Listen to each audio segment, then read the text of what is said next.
Hi, good evening. My name is Stephen Benjamin. I'm going to be presenting my final project for this compilers class. My compiler is for a subset of the C programming language. The target architecture is MIPS. The compiler is written in C, and I used Flex and Bison to help me generate the lexer and parser. Excluding the generated code from those two projects, my entire compiler codebase is about 13,000 lines of code. It is by far the largest software project I've ever written on my own.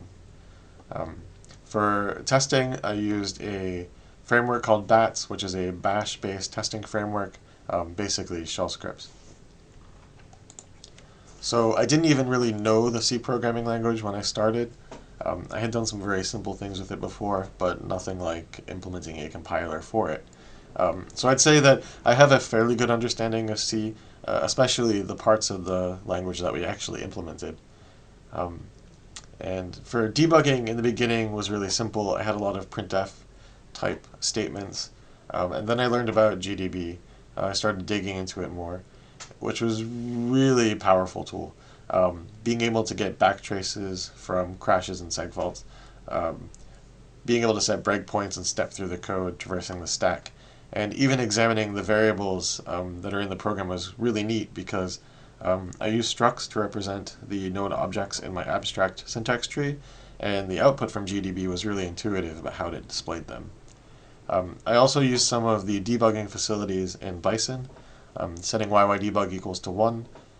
Even in later problem sets, that was pretty helpful to see how Bison had parsed a program and how it had actually constructed the abstract syntax tree. Actually, building the compiler project is as simple as running make. And we'll go ahead and compile everything, and the main binary for the compiler is something called bjcc. It has a -h flag to show you help. So it has a number of interesting flags that you can set. -d enables debug output. -h prints the help that you see. -s is the name of the stage to stop after. So the compiler operates in stages: scanning, parsing, symbol table generation, type checking or semantic analysis, IR code generation, and then MIPS generation. And so you can halt the compiler at any particular stage and examine the output by using this -s flag. -o is the name of the output file. It defaults to output.s. -f allows you to apply only a specific optimization. So for example, if you wanted to apply constant folding, you could do -f constant folding. You can specify multiple -f flags, so you can specify multiple optimizations, or you can use -O to set an optimization level from 0 to 5. To run the tests in the test framework, it's as simple as running make test, and it will run all of the unit tests from problem sets 1 through 5. There's about 300 unit tests. And then I have 50 small little programs that I wrote that are testing various parts of the language. So for problem set 6 and the optimizations in the final project, I run each of these programs, I compile, execute them, and check their output for each optimization level.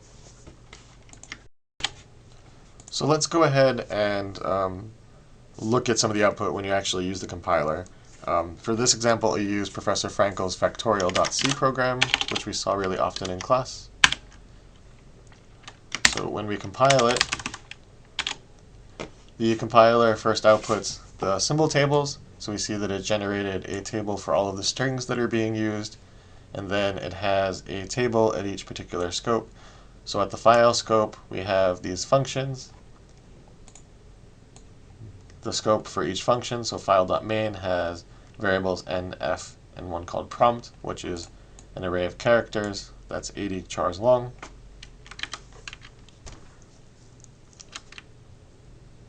The next output would be the parse tree, which is showing you the structure of the program. This is the C program itself with the implicit casts added. Then we see the IR generation stage, which is the intermediate code representation. And then finally, the last output would be the MIPS code. So you can see for the main segment, we have the stack frame being allocated. We have the caller's argument build area. So we only ever call a function that has 2 parameters, so we allocate a space for 2 words. the general register save area, where we save the return address, the old frame pointer, and the S registers. Then the temps area would store any spill registers if there were any. There's not here. Automatic variable allocation shows you which variables are automatic variables in this scope. And then function parameters, which we don't have any in this case, would be shown here. And then we have our MIPS code. So when we go ahead and run the program, we'll get asked for the factorial of whatever, and we get the correct result. So in the previous example of the factorial program, you saw the intermediate code representation, but internally in the compiler, we actually create a first representation of the IR in a form known as single static assignment. Single static assignment is a special form where no register is ever assigned a value more than once. This is really helpful in certain kinds of optimizations, because we know if we assign a constant, say 5 to T2, we know that T2 never contains anything other than that constant. The IR in single static assignment form has some things that you need to work around. For example, with the shortcut operators and ternary, ampersand and vbar, you have two possible code paths, and you have to pick a result from each. So the IR has a phi function to accomplish this. So the initial form of the intermediate representation looks like this. So if we have a ternary 0 question mark 1 colon 2, we have the left side 1 put into T1, the right side the constant 2 put into T2, and then at the exit of the ternary, you see right here, we have a phi function that picks between T1 and T2 and stores it in T3.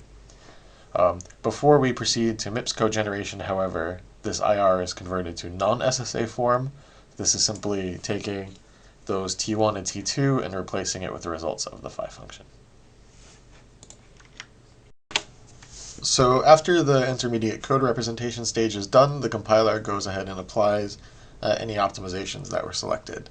In addition to being able to apply individual optimizations, the compiler has particular levels from 0 to 5, 0 being none, and 5 being all of the optimizations used. So the first optimization that I implemented was constant folding. So when you have an expression like this, which is summing up the numbers 1 to 25, you end up with, in the mechanical conversion to intermediate code representation, you end up with something like this, using quite a number of registers. And then after this optimization is done, all of this code is condensed down to a single line, constant T48325. So we evaluated the expression directly in the compiler. The next expression, or the next optimization, is identities, where we take things like a plus 0, and we know that just equals a. So this happens quite a lot with array accesses. So a0 equals 1, that becomes pointer arithmetic in the compiler. The compiler converts it to a plus 0 with indirection. So the before code, you can see that we're multiplying 4 by 0 and then adding that to a. This optimization removes it. Redundant load address optimization is the next one.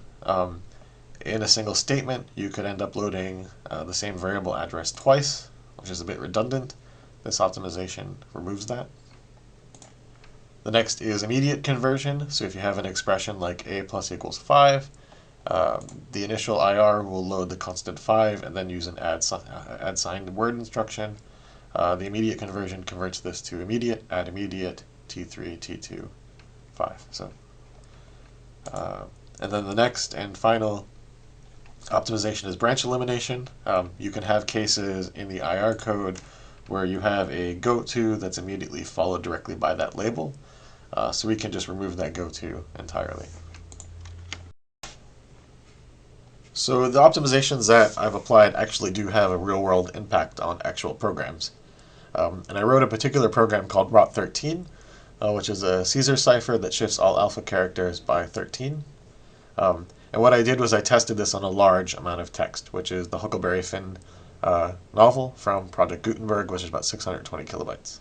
And then I ran 10 times at each optimization level and recorded some metrics about it.